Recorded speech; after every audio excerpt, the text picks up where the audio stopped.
안녕하세요. 아리경제TV의 짧고 빠른 3분 부동산입니다.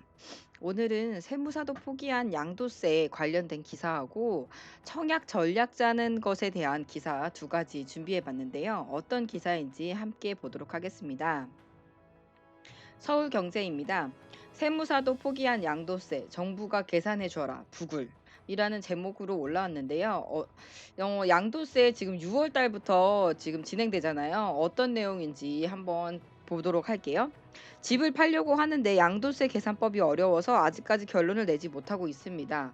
공무원들은 자기 업무가 아니라고 하고 세무사들은 양도세 상담을 포기하고 있는 상황에서 우리는 도대체 누구에게 물어봐야 하나요?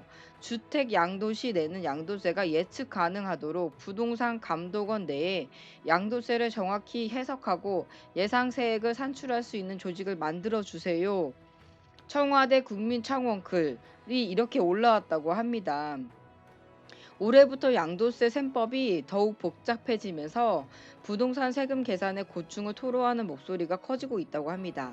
이번 정부에 들어 20번 이상 부동산 대책이 나오면서 관련 세제가 갈수록 복잡해졌는데 특히 양도세의 경우 주택수, 취득 시점, 거주 기간, 지역 매각 시점 등에 따라서 고려해야 하는 경우의 수가 많아서 양도세 상담을 포기하는 양포세무사라는 용어까지 등장할 정도라고 하네요.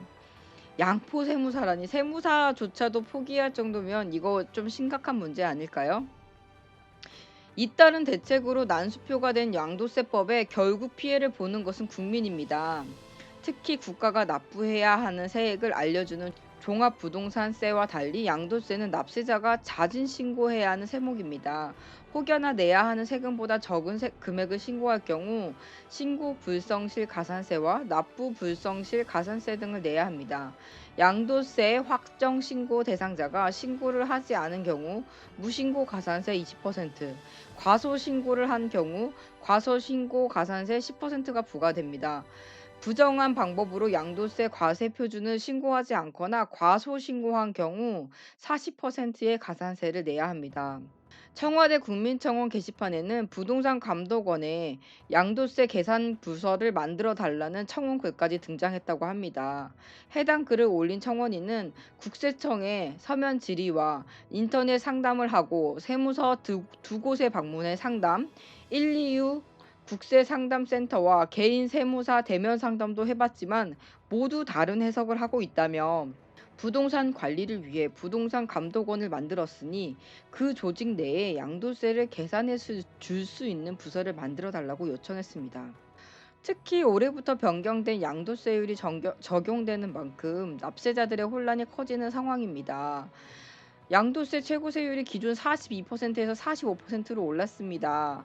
지난해까지만 해도 과세표준 5억 초과 시 최고세율이 42%였지만 1월부터 10억 원 초과 구간이 신설돼서 45% 최고세율이 적용되는 것입니다. 법인 소유 양도 차익에 대한 추가세율도 기존 10%포인트에서 20%포인트로 올랐습니다. 6월에는 다주택자에 대한 양도세율이 대폭 강화되었습니다. 한 세무사는 양도세법이 복잡해지다 보니 일단 내야 하는 금액보다 높은 금액을 신고해 놓고 추후 정정 청구를 하는 경우도 있다며 올해부터 양도세율이 또 바뀌는 만큼 잘못 신고했다가 다시 정정해서 신고하는 경우도 많아질 것으로 보인다고 설명했습니다. 고차 방정식이 된 양도세법에 납세자들의 혼란이 커지자 일각에서는 정부가 보다 정확한 예상 양도세액을 산출해 납세자에게 제공해야 한다는 주장도 나오고 있습니다. 홍기용 인천대 교수는 세법이 복잡해져 가산세를 내야 할 수도 있다는 납세자들의 불안감이 있는 만큼 세금 산출을 간소화해야 한다면서 현재 국세청 홈페이지에 제공되는 예상 세액 계산 프로그램에 납세자가 충분한 자료를 입력해 세금을 산출해 신고하면 정부가 불성실 가산세를 매기지 않도록 하는 방안을 검토해야 한다고 말했습니다. 이거 굉장히 큰 문제인 것 같아요.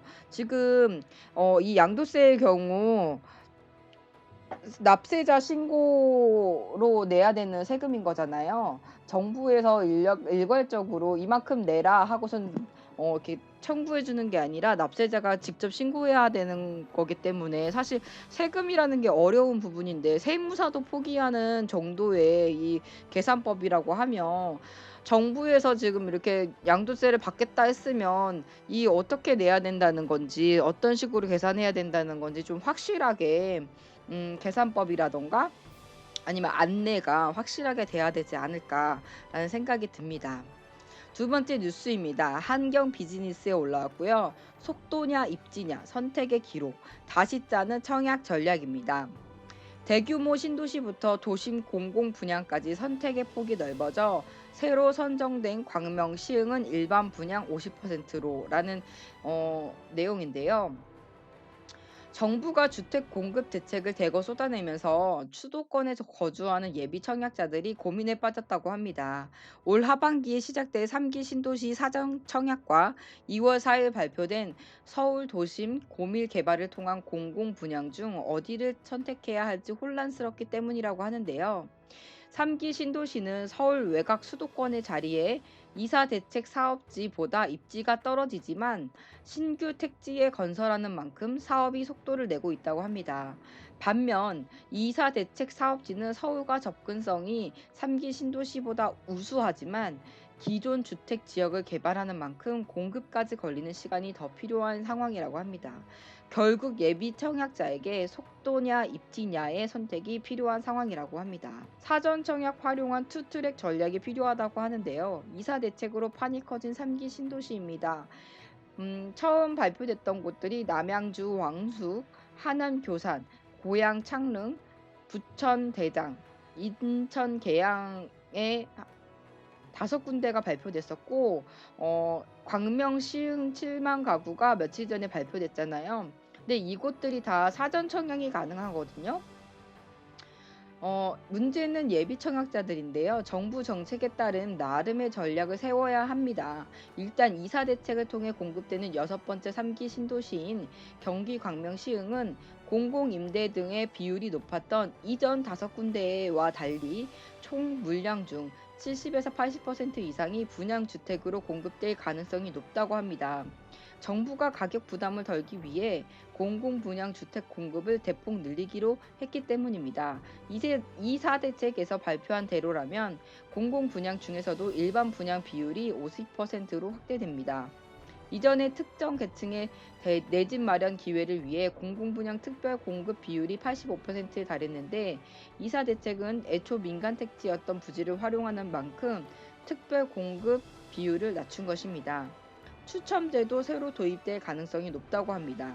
일반 분양 가운데 30%를 추첨을 통해 당첨자를 선정하는 방식입니다. 공공분양은 청약저축 총액이 많은 순으로 당첨자를 선정하고 사실상 청약 가점제와 다를 바가 없었습니다. 이번에는 추첨제를 통해 젊은 세대의 당첨 가능성이 낮다는 문제를 보완한 것입니다.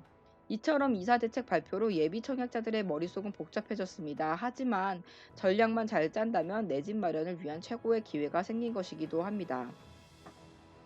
이사 대책으로 기존 3기 신도시보다 서울과의 접근성이 더 좋은 85만 가구에 대한 청약 기회가 한 번 더 생겼다고 생각하면 편할 것입니다.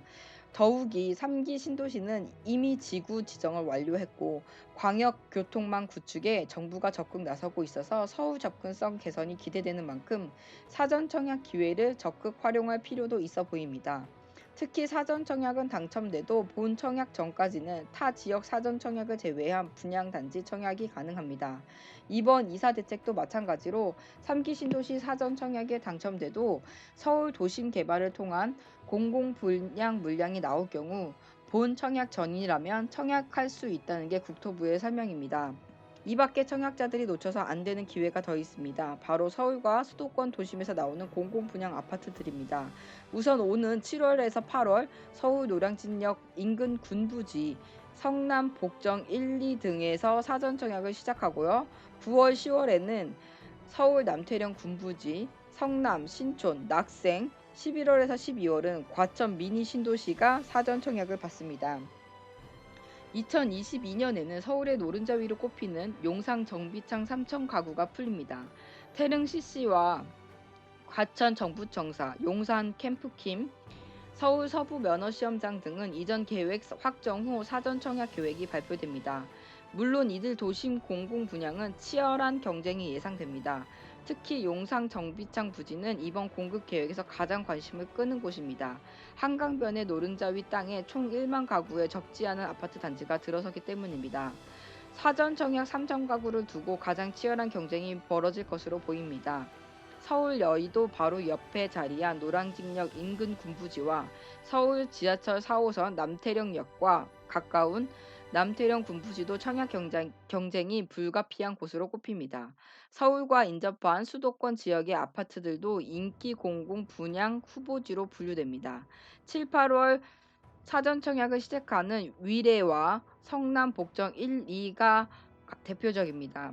성남 복정은 하남 위례 신도시 남측과 맞닿아 있고 내년께 8호선 위례역이 개통될 예정입니다. 일단 보면요. 지금 이사 대책으로 나오는 부지하고 이사 대책 부지, 공공 택지 부지하고 3기 신도시 부지하고 이사대책 사업지하고 두 군데 중에 어디에 청약을 할 것이냐, 속도냐, 입지냐에 선택을 해야 되는데, 지금 3기 신도시 같은 경우는 사전 청약을 하는 거거든요. 사전 청약을 하고 본 청약을 하기 전까지는 다른 곳에도 청약을 다시 또 넣을 수가 있어요. 그러니까 지금 이 기사에서도 봤듯이 3기 신도시 사전 청약도 넣어두고 본 청약하기 전에 이사대책 사업지에 또 청약을 넣어라. 그렇게 한번 생각하면은 된다라고 얘기하는 것 같아요. 그래서 지금 두 번 청약을 넣을 수 있다. 그렇게 생각하면 된다라고 얘기하는 것 같습니다. 그리고 이제 추첨 방법도 또 새로 도입될 가능성이 높다고 하니까 좀 이번에 이런 방향이 좀 바뀌면서 청약 방법도 바뀌고 또 3기 신도시의 사전 청약도 해보고 본 청약 전까지 또 타 지역의 사전 청약을 제외한 분양 단지 청약이 가능하다고 하니까 이사대책 공공 물량이 나오는 곳에도 청약을 해보고 이렇게 하면은 좀 되지 않을까. 서울에 사시는 분들이라던가 서울권에서 생활하시는 분들은 두 가지 방법의 청약을 하는 방법으로 좀 생각해 보시는 것도 좋을 것 같습니다. 앞으로도 아리경제TV는 여러분들이 생각하지 못했던 일반인들이 잘 모르는 경제 소식과 부동산 버블, 붕괴, 상승, 호재 등 다양한 소식의 헤드라인 뉴스를 여러분들께 전달해 드리도록 하겠습니다. 다음 영상도 기대해 주시고 좋아요와 구독은 이 채널을 유지하는 데 큰 힘이 됩니다. 영상 시청해 주셔서 감사합니다.